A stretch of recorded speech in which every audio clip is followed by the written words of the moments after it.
Dear viewers, this is Soumitra Lahiri from guide-to-ibc.com.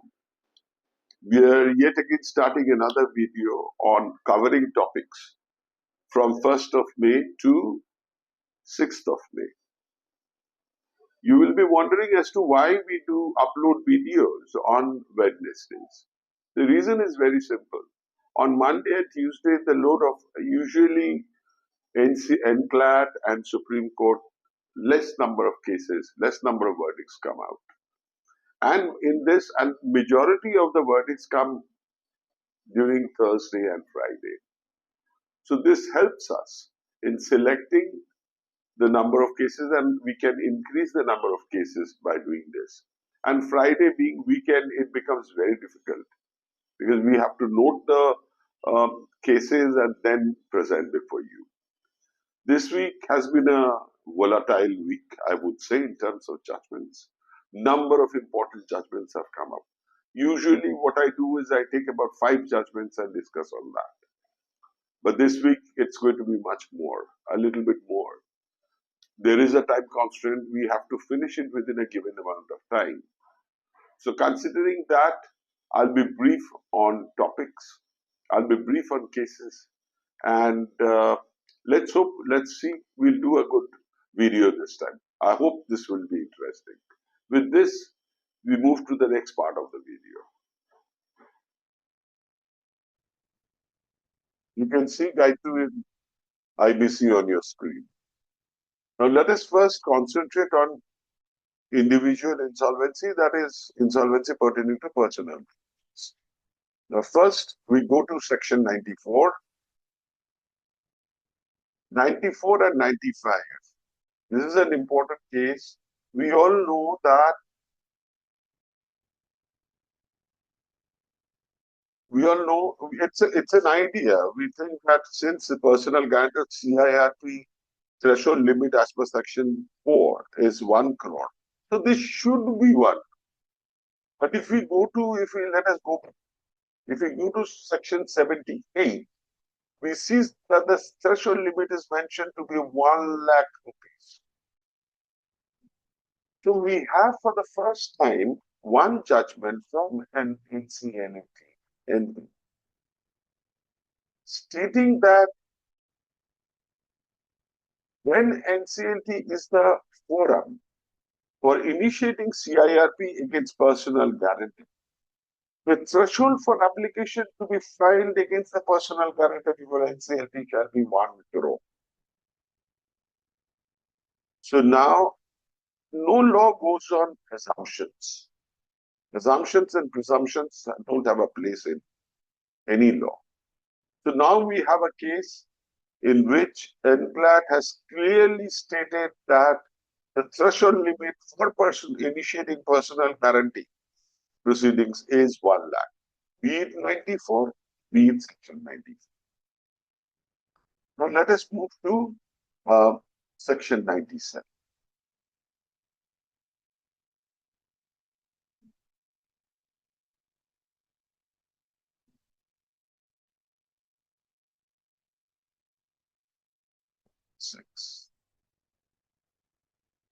It's an interesting case, Mr. Rajesh Bhatia versus Kanara, etc., in which PG raised a question as to the appointment of the RP.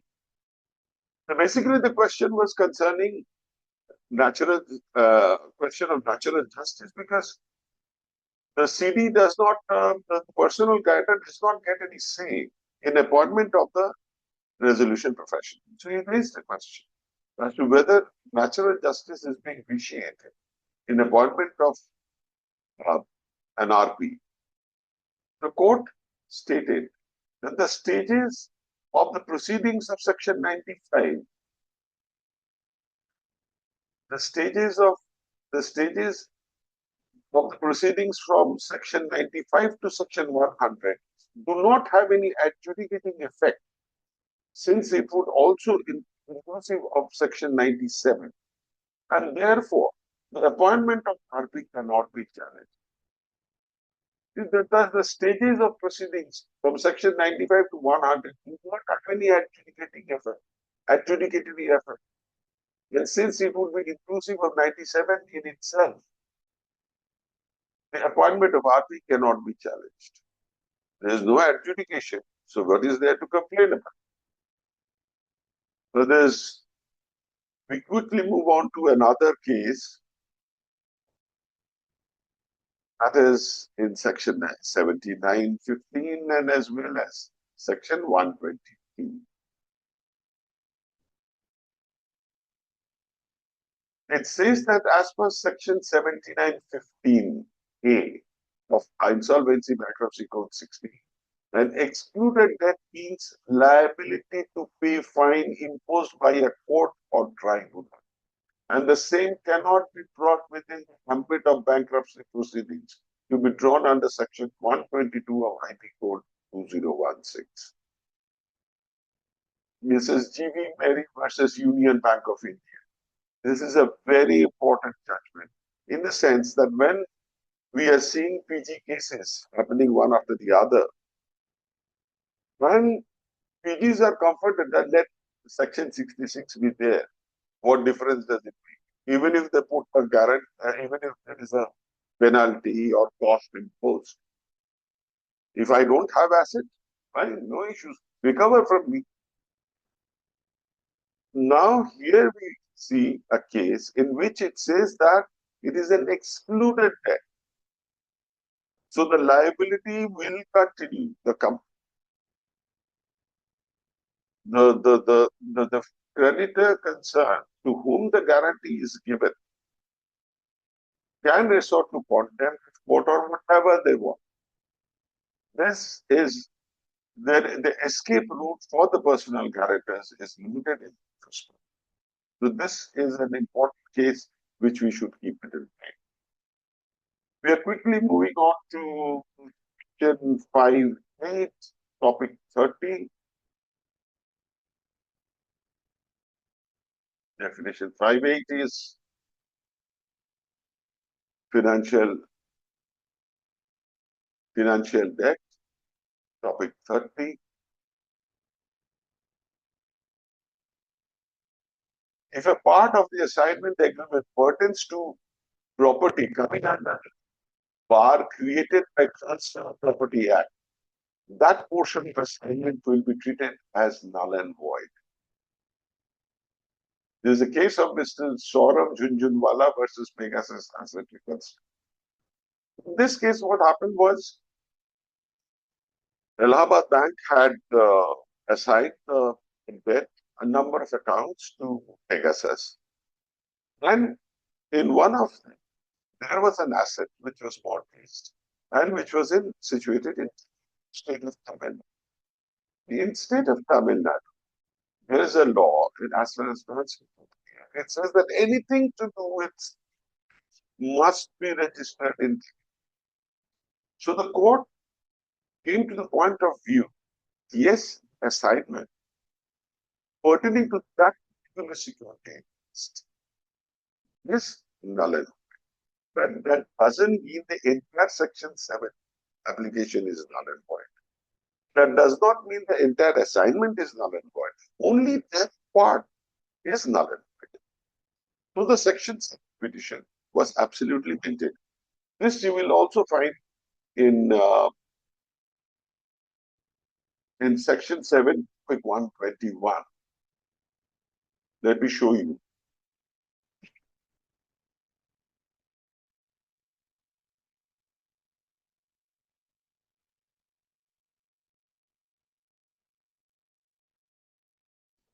Assignment agreement pertains to property coming under created by transfer of property. Portion of assignment will be treated null and void. However, the entire assignment agreement cannot be declared to be null and void on the same time.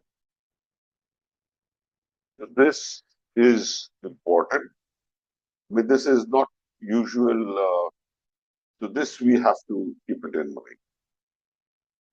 Now we quickly jump on to 521. What is 521? operational.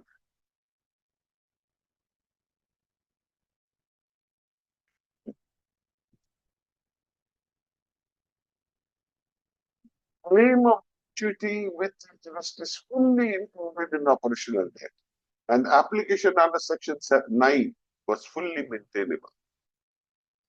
This is the case of Shashikanta Jha and another versus Devi Prasad and others,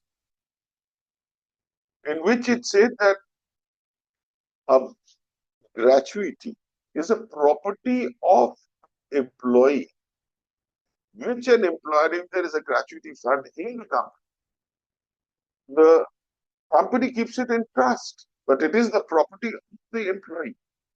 So company is bound to, in case there is an operation as operational credit, they lodge a claim. In such case, it has to be accepted. Another important point which has been mentioned in this is that this pertains to JK Mills. That threshold limit, in this case or in another case, it has been mentioned. Threshold limit for operational creditors for lodging a claim is 1 crore. But if a labor applies, it is a workman applies, it cannot be 1 crore. But there is an exception. Trade union. It has been, the Supreme Court has held that trade union is capable of representing its members and they can lodge a claim. So that's why this case is important. Gratuity claim, if any, it has fully accepted. And this is also you will find in Section 9, Topic 93. We show you.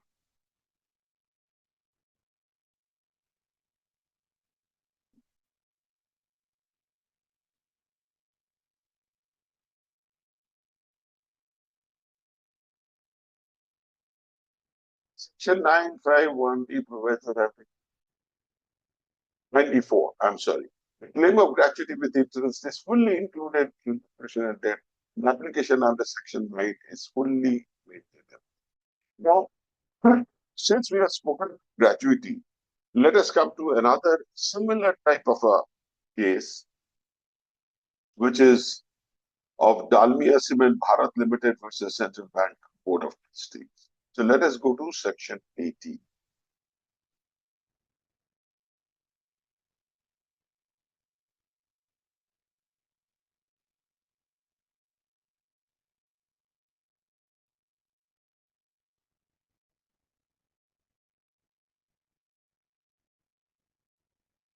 Says that Provident Fund is, in sum and substance, property of an employee, part of which is contributed by employer and a part by employee.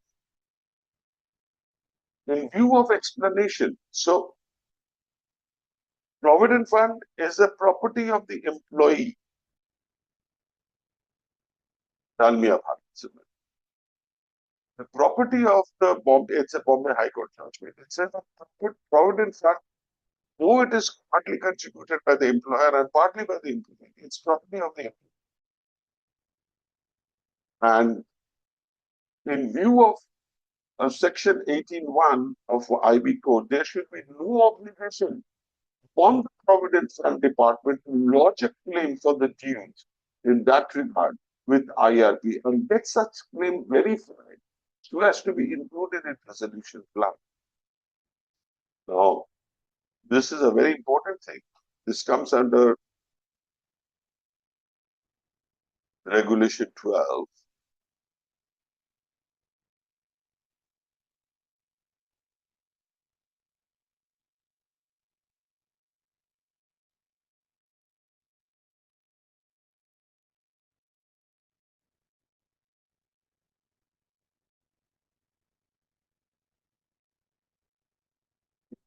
Explanation A to 18(1) of IB Code, there would be no obligation upon the Provident Fund Department to lodge a claim for the dues in that regard with the IRB. To get such claim verified to be included in the resolution plan. There is a logic, not Dalmia Cement. There's a logic to that. Since property, it is property of the employee, and the claim is Provident Fund Department. So I think need to file a claim. It is the duty of the IRP to go and find out and what is there to verify. But it makes the life of the IRP or RP very difficult because the way the government departments work, I have faced the situation myself wherein I have run after Provident Fund Department and taken about 3 months or 4 months to get a claim of claims. It also says another very important that let us go to Regulation 38, mandatory covenants of repayment. It would be a statutory obligation of RP while preparing and submitting the resolution plan to ensure that all Provident Fund obligations of the corporate debtor are duly addressed and taken care of in the resolution. So that means it is the duty of the RP to, while preparing the information memorandum or subsequent to the memorandum, he has to send information to the resolution applicant know as to what are the dues to Provident Fund Authority. Else that will constitute violation of section 30 subsection. And regulation now, while judging giving a compliance certificate under for a resolution plan under regulation 58, it has to be mentioned. Now with this, let us shift to another case that's in section 8. It's a Supreme Court judgment.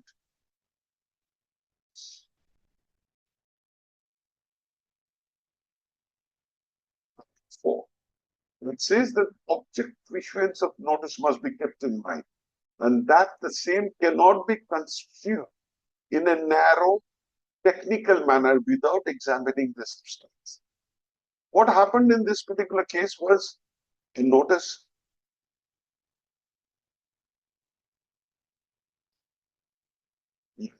visa code. A notice was served on the notice under section 8 was served on the corporate who its director in the registered office. But NCLT rejected it on the ground that it was not in the name of the company, of the corporate. Instead, it mentioned the name of the guest. Supreme Court, the matter went to NCLAT. NCLAT also was in concurrence with the NCLT. But Supreme Court said that no, a notice served to a director is very much a notice to a company. And one must see what is the purpose, object of issuance of notice.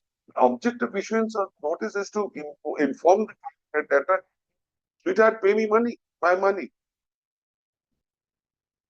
So just with the technical ground that it was not served in the name of the corporate debtor, it was served in the name of the director. You cannot reject it. So that is. Now we are coming to an interesting judgment of. We come across earnest money deposit, EMD in short, both in section 36B as well as in schedule 1 of liquidation at the time of auction. So it is better to know what is the difference between an earnest money deposit, earnest money and advance money. Both are money. So what is the difference? This has been captured by Honorable Supreme Court, 36B, topic 17. Supreme Court in the case of K.R. Suresh versus R. Purnim and others. in which Supreme Court has said that the word earnest stands for a sum of money given for the purpose of binding contract, which is forfeited if contract does not go off and adjusted in price. The same is adjusted in price of if contract does not go through. It represents a guarantee that the contract will be fulfilled. In other words, earnest is given buying the contract. It is part of the purchase price when the transaction is carried out. So earnest money is a part of the consideration. Earnest money fulfills a dual purpose. First, it operates as a part payment of the purchase price. Secondly, as security for the performance of the contract and obligations. Lastly, there can be converse situation also, that if the seller fails to perform the contract, the purchaser can also get double amount if it is so stipulated. Now, why I am specifying, why I am so much mentioned about this particular case, because we get this earnest money matter and face it in 36B as well as in liquidation. Now, we also see instances where resolution applicants say that, please, why don't you do one thing? They request COC. That performance security, why don't you take in earnest money, add a portion, and let the earnest money be taken as performance security, or earnest money be taken as performance security, and add a little portion to earnest money and let performance security. Now, you will remember in Supreme Court, in the case of Murari Lal Chand, said performance security is not, whereas earnest money is a part of consideration. So this makes a hell of a lot of difference. Earnest money cannot be adjusted. If it is done, it is wrong. It cannot be adjusted. We had some problems with the audio in our video, so uh, we cannot show you on the screen the guide to ibc.com. So the last case which I would like to discuss is Kalyani Transco versus Bhushan Power and Steel Limited, Supreme Court judgment, in which Supreme Court has held that the plan submitted by JSW with regard to Bhushan Steel is illegal, or rather not permissible, and they have ordered liquidation of Bhushan Steel.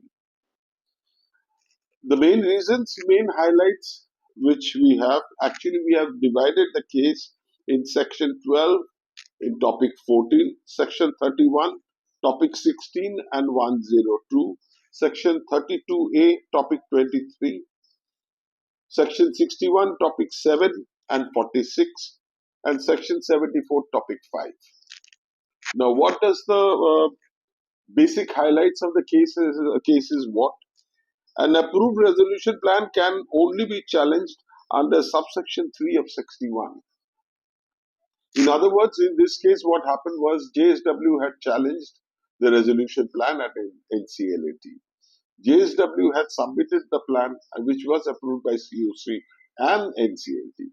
Supreme Court held that JSW did not have a locus to go for an appeal, since it was not an aggrieved party. Number 2 point observed by Supreme Court was NCLT is empowered to decline to entertain a resolution plan under Regulation 39(4) of the regulations, CIF Regulations 2016, if the timeline under Section 12 are contravened, which is a very important thing, which I told you it's in Regulation 39, topic 24, and Section 12, topic 14. NCLT may decline to entertain a resolution plan under Regulation 39(4) if the timeline under Section 12 are contravened.